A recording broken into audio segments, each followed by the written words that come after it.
यसमा के भइदियो त भन्दाखेरि भाइ फुटे गवार लुटेहरू चाहिँ अब भाइ लडेर माओवादी जनयुद्धमा त्यत्रो मानिसहरू मरे। कुनै विदेशी लडाकु र चाहिँ आतंककारी मरेका थिएनन्। देशका जनता एक भाइले अर्को भाइलाई मारेर त्यो हिंसालाई पनि एउटा वार्ताबाट समाधान भयो भने आज चाहिँ के त भन्दाखेरि यो चाहिँ पूर्व घोषित कार्यक्रम थियो। यो कार्यक्रममा उहाँहरूले चाहिँ के भन्दा एउटै एजेन्डा, एउटै गन्तव्य, एउटै बाटो हो भने यसरी चाहिँ के भन्दा कटाक्ष गरेर भोलि चाहिँ नेपाली लडेर रक्तपातपूर्ण एउटा इतिहास रच्ने चाहिँ जमर्को गर्नुभएको छ। यो देश र दुनियाँको लागि अत्यन्त दुर्भाग्यपूर्ण विडम्बना हो।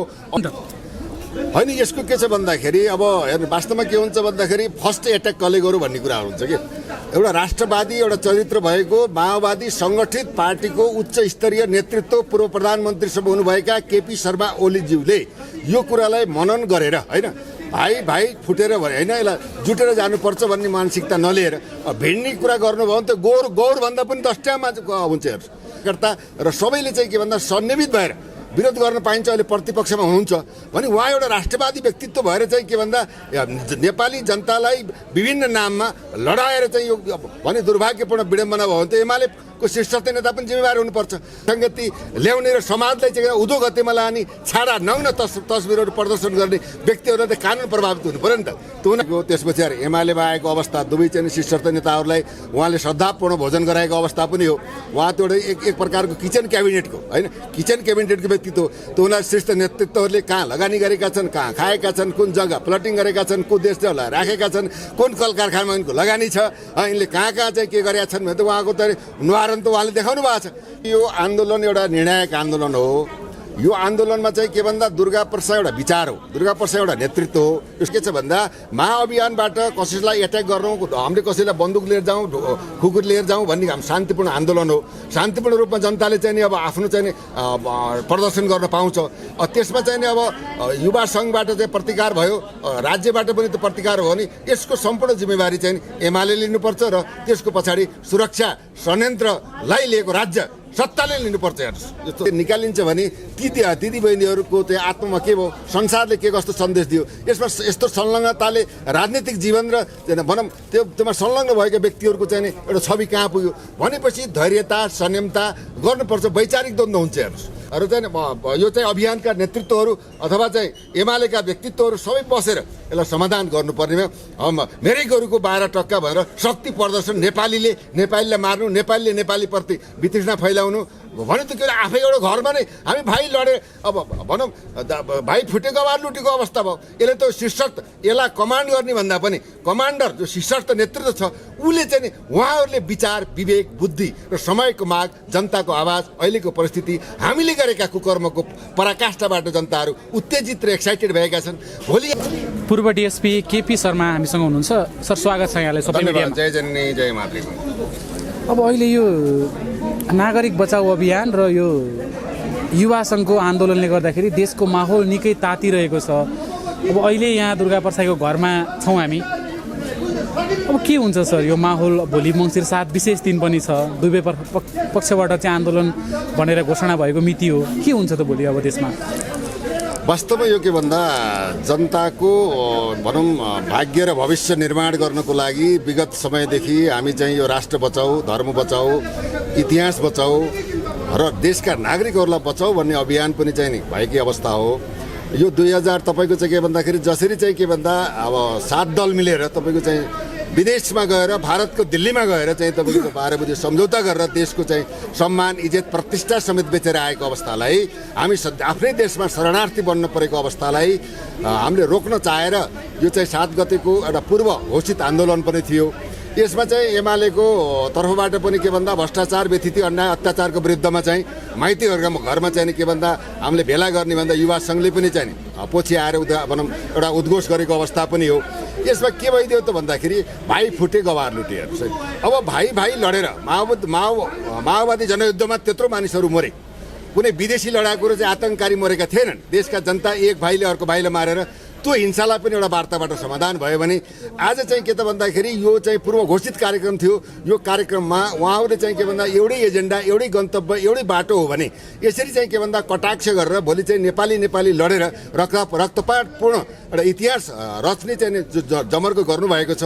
यो देश र दुनियाँको लागि अत्यन्त दुर्भाग्यपूर्ण विडम्बना हो। अहिले चाहिँ सेन्सिटिभ संवेदनशील क्षेत्र सुरक्षाको थ्रेटका संवेदनशील 22वटा क्षेत्रलाई प्रहरीले चाहिँ अति संवेदनशील क्षेत्रको रूपमा लिएको छ। यसै गरी चाहिँ के भन्दा धर्म, संस्कृति, राष्ट्र, राष्ट्रियता, नागरिक बचाउ अभियानलाई चाहिँ बल्खु तय गरेको छ भने तीन कोनेमा चाहिँ एमालेको चाहिँ भ्रातृ सङ्गठन युवा सङ्घलाई चाहिँ भनौँ ठाउँ दिएको छ। र अन्य ठाउँमा तपाईँको बानेश्वरदेखि माइतीघर मण्डलासम्म चाहिँ निषेधाज्ञा जारी गरेको छ। त्यसै गरी तपाईँको चाहिँ के भन्दाखेरि मन्त्री क्वार्टरकोमा निषेधाज्ञा पनि 5-7 ठाउँमा गरेको अवस्था छ। दुवैतर्फबाट चाहिँ यो निषेधाज्ञा तोडिन्छ भन्ने किसिमका अभिव्यक्तिहरू आइरहेका छन्। के छ त निषेधाज्ञा तोडेर सरकारको निर्णयलाई पनि नमानिकन अगाडि जाने अवस्था दुईतिरैको आयो भने त देश ठुलो दुर्घटनामा फस्ने भयो नि त। होइन, यसको के छ भन्दाखेरि अब हेर्नु वास्तवमा के हुन्छ भन्दाखेरि फर्स्ट एट्याक कसले गर्यो भन्ने कुरा हुन्छ कि एउटा राष्ट्रवादी एउटा चरित्र भएको माओवादी सङ्गठित पार्टीको उच्च स्तरीय नेतृत्व पूर्व प्रधानमन्त्रीसम्म हुनुभएका केपी शर्मा ओलीज्यूले यो कुरालाई मनन गरेर होइन भाइ फुटेर भने होइन यसलाई जुटेर जानुपर्छ भन्ने मानसिकता नलिएर भिड्ने कुरा गर्नुभयो भने त गौरभन्दा पनि 10 टा मान्छे हुन्छ। हेर्नुहोस् भनौँ 100 मान्छे मर्छ। हेर्नुहोस् गौरमा त 27 जना मरेको थियो। त्यो हुनाले यो यस्तो चाहिँ स्टार्ट कसले गर्यो, यसको कारक को, यसको जिम्मेवारी को भन्छ भने यसमा चाहिँ के भन्दा नागरिक बचाउ महाअभियानले चाहिँ कसैको लडौँ, कसैको भिडौँ, कसै चाहिँ मुट्की जोडी खेलौँ भनेर त भनेको छैन। तर के त भन्दा यताबाट चाहिँ के भन्दाखेरि यो खालको चाहिँ जुन एमालेबाट कुराहरू आए जहाँसम्म उहाँहरूले आफ्नो पार्टी कार्यकर्ता र सबैले चाहिँ के भन्दा सन्निवेदित भएर विरोध गर्न पाइन्छ, अहिले प्रतिपक्षमा हुनुहुन्छ भने उहाँ एउटा राष्ट्रवादी व्यक्तित्व भएर चाहिँ के भन्दा नेपाली जनतालाई विभिन्न नाममा लडाएर चाहिँ यो भने दुर्भाग्यपूर्ण विडम्बना भयो भने त एमालेको शीर्षस्थ नेता पनि जिम्मेवार हुनुपर्छ। त्यो सुरक्षा दिन नसक्ने सरकार पनि जिम्मेवार हुनुपर्छ। यो त के भन्दा यो त सार्वसत्ता सम्पन्न नागरिक अधिकार हो नि तपाईँको। नागरिक अधिकारलाई बोल्न पाइयो, आन्दोलन गर्न पाइयो, मतभेद भएका कुरा विचारहरूलाई दिन पाइयो, देशको हकमा, मुलुकको हकमा, राष्ट्रको हकमा, जनजीविकाको सवालमा राष्ट्रको चाहिँ शासनकर्ताहरू, शासकहरू एउटा अभिभावकको रूपमा प्रस्तुत हुनु पर्यो। त्यो त विश्व मान्यता हो डेमोक्रेटिक वेमा। त्यो हुनाले अब प्रजातन्त्रमा बोल्नै दिँदैन भने अथवा चाहिँ आन्दोलनै गर्न नदिने निषेधाज्ञा गर्ने हो त सरकारको कमजोरी देखियो।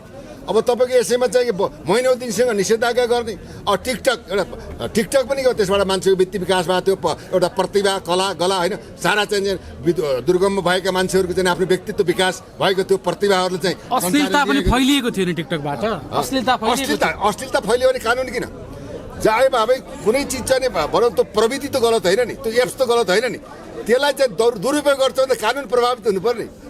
विकृति, सामाजिक विकृति, विसङ्गति ल्याउने र समाजलाई चाहिँ उधो गतिमा लाने छाडा नग्न तस्बिरहरू प्रदर्शन गर्ने व्यक्तिहरूलाई त कानुन प्रभावित हुनु पर्यो नि त।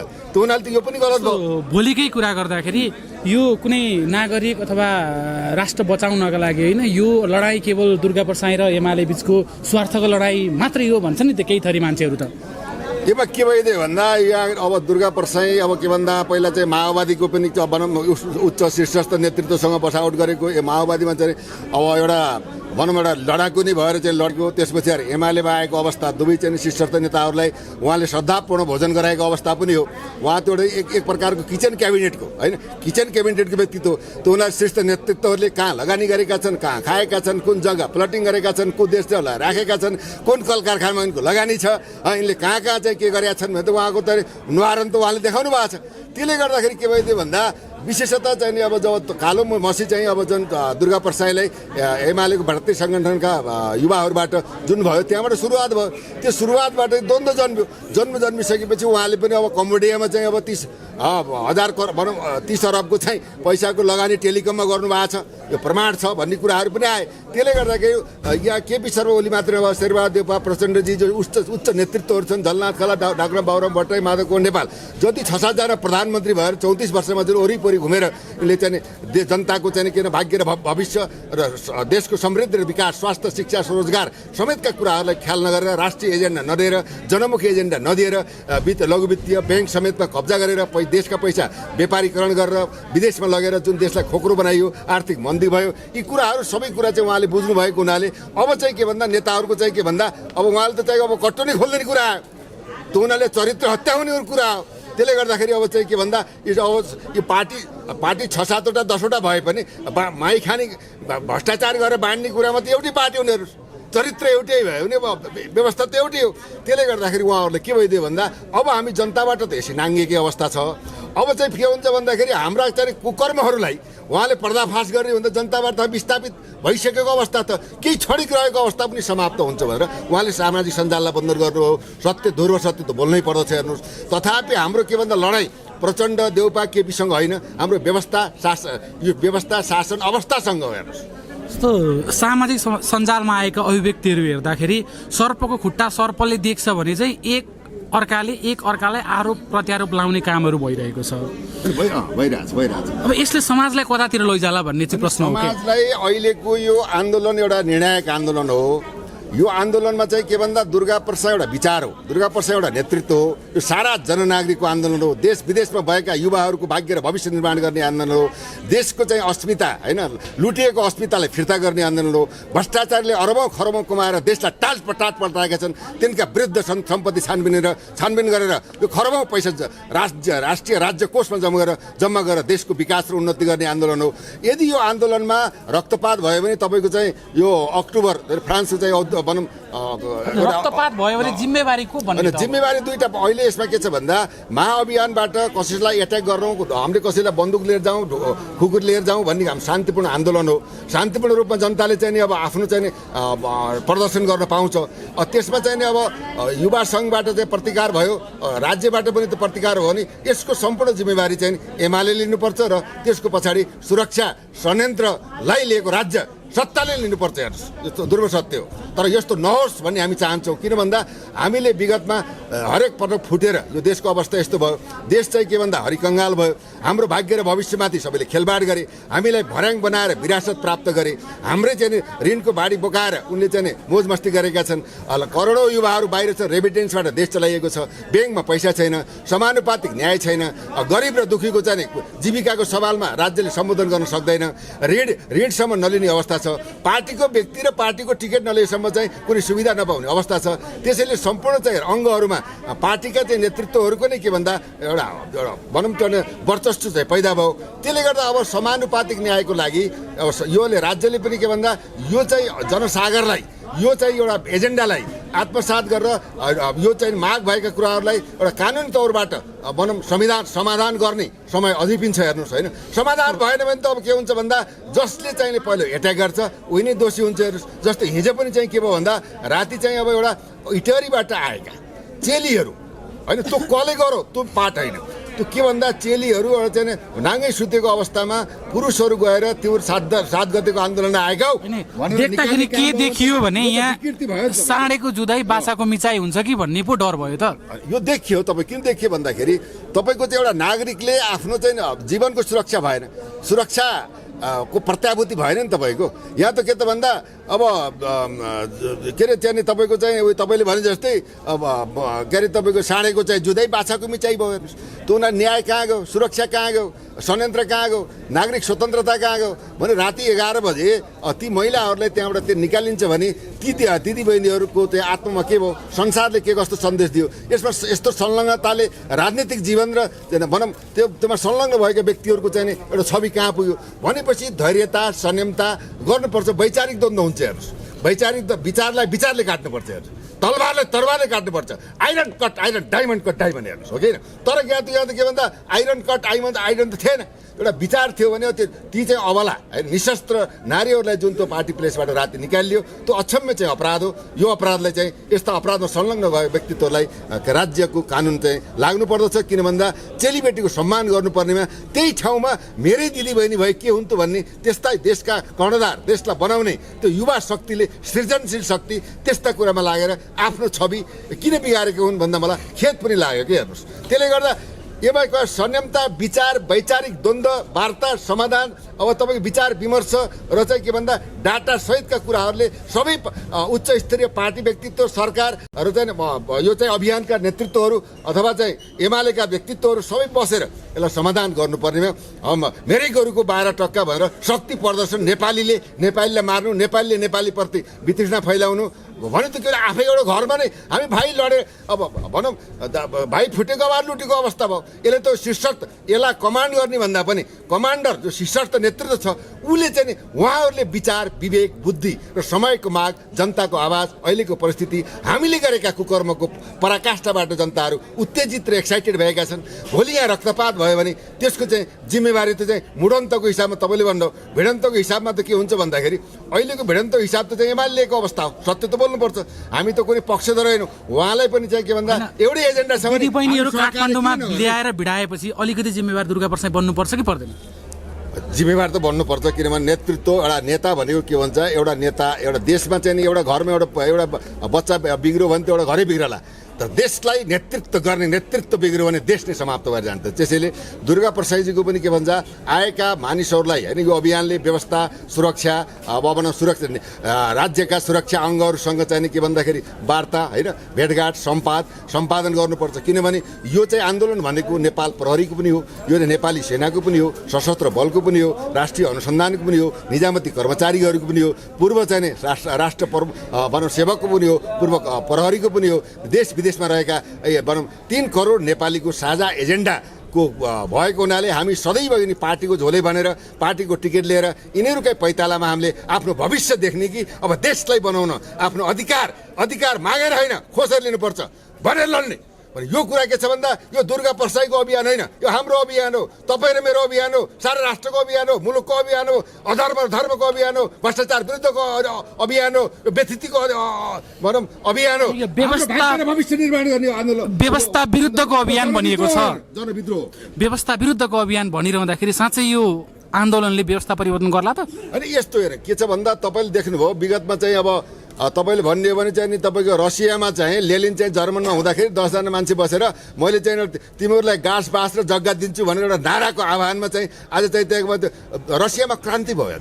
No impossible is nothing in the world, everything possible. यो के त भन्दा यो जनताको देश हो नि त, जनताले प्रधानमन्त्री बनाओ, जनताले राष्ट्रपति बनाओ, भोलि राजालाई ल्याउने पनि जनताले ल्याउँछ, दुर्गा प्रसादले ल्याउने होइन, मैले ल्याउने होइन, जनता नै निर्णायक शक्ति हो। जनताको अगाडि कसैको केही लाग्दैन। आज 7वटा संविधान भने त्यही 46-47 सालको संविधानमा सर्वोत्कृष्ट संविधान हो भनेर तपाईँको चाहिँ मञ्चमा चिच्चाएको होइन पूर्व प्रधानमन्त्री बाँधवको नेपाल। त यदि सर्वोत्कृष्ट संविधान थियो भने फेरि यो नौटंकी किन गर्नु पर्थ्यो? विदेशीको इसारामा चाहिँ देशलाई धितो राखेर आफ्नो पुर्खालाई आफ्नो पुस्तालाई कमाउने सम्पत्ति कमाएर तपाईँ हाम्रो चाहिँ जुकाले चुसे जस्तो रगत चुसेर त्यो नेतृत्वको चाहिँ एउटा चरित्र हो, त्यो नेतृत्वको चरित्र सुध्दैन। हाम्रो कुनै व्यक्ति विशेषसँग आग्रह पूर्वाग्रह दुश्मनी होइन, नेतृत्व सही हुनु पर्यो। सही नेतृत्व देशले पाएन, देश बिकाउ भयो, नेपाल आमाको पटक बलात्कार भयो, तपाईँ हामी टुरा भयौँ। अब चाहिँ एउटा गार्जियनको रूपमा अभिभावकको संस्थाको रूपमा राजालाई राखेर एउटा देशको एउटा नागरिकले भनौँ के भन्दाखेरि जनताद्वारा निर्वाचित प्रधानमन्त्रीले यो देशलाई चलाउने पद्धति र प्रणालीको विकास हुनुपर्दछ। त्यसैले यो शासन व्यवस्था चाहिँ के भन्दा नेपाली जनताले ल्याएको होइन, जनमत सङ्ग्रह भएको होइन, राज संस्था 12 बुँदीले फाले आएन, धर्म निरपेक्षता 12 बुँदीले फाले आएन, राज संस्था युगानुयुग चल्नुपर्ने भन्ने थियो। नेपालको राजासहित 5 बुँदे सम्झौता भएको थियो। यिनले देशलाई ठगे, राजालाई ठगे, तपाईँ हामीलाई ठगे, जनतालाई ठगे, हाम्रो भाग्य र भविष्यमाथि खेलबाड गरे, हामीलाई टुरा बनाए, हाम्रो नेपाल आमालाई यिनले बेचे। अब चाहिने नेपाल आमाको अस्मिता जोगाउनको लागि एकपटक मर्नै परे पनि मर्नुपर्छ। त्यहीमा हामी जन्मेको सार्थक हुन्छ। होइन यो आन्दोलन निर्णायक हुन सकेन भने हामी फेलियर भयौँ भने देश फेलियर हुन्छ, देश रहँदैन। देश नरहेपछि तपाईँ जाउँला कहाँ रहौँला कहाँ, नेपालै नरहे।